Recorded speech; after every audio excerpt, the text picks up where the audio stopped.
দেখে নিন কেন আশেপাশে সব গ্রামে সবাই এখন ভাই ভাই ফার্নিচার থেকে ফার্নিচার নিচ্ছে। রাত্রে মাল ঢুকেছে, 2 দিন পরে দাদা এসে ফ্রেশ সোফা আর একটা দুর্দান্ত ড্রেসিং টেবিল নিয়ে নিয়েছেন।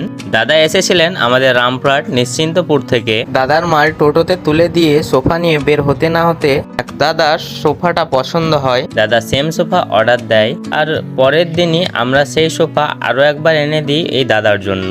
আপনারা যদি চান যে কোনো রকম ডিজাইনের সোফা আমাদের অর্ডার দিতে পারেন। শুধু সোফা না, যে কোনো কিছু আপনারা আমাদের কাছে বানিয়ে নিতে পারেন শুধু ছবি দেখিয়ে, একদম সুলভ মূল্যে। এক দাদা 5 ফুটের প্লাইয়ের একটা আলমারি নিয়েছিলেন, সেটার ডেলিভারি দিয়েছিলাম। আপনাদের ভালোবাসার জন্য এই কয়েক সপ্তাহে এই ডেলিভারি করতে পারলাম। ভিডিওটা শেয়ার করে দেবেন আপনার সেই বন্ধুকে যে কয়েকদিনের মধ্যে ফার্নিচার কেনার কথা ভাবছে। আমাদের দোকানে এসে একবার দেখে যান, কথা দিচ্ছি হতাশ হবেন না। কম্পারেটিভ প্রাইস রেঞ্জের মধ্যে এই কোয়ালিটি আপনারা বিশ্বাস করতে পারবেন না। তাই বলছি আসুন একবার ভাই ভাই ফার্নিচার। আমাদের ঠিকানা আপনারা তো জানেনই, হাসন 3 মাথা মোড়, দুনিগ্রাম রোড, কাঠমিলের ঠিক পাশে, রামপুরহাট, বীরভূম। আমাদের ফোন নাম্বার 8637041407।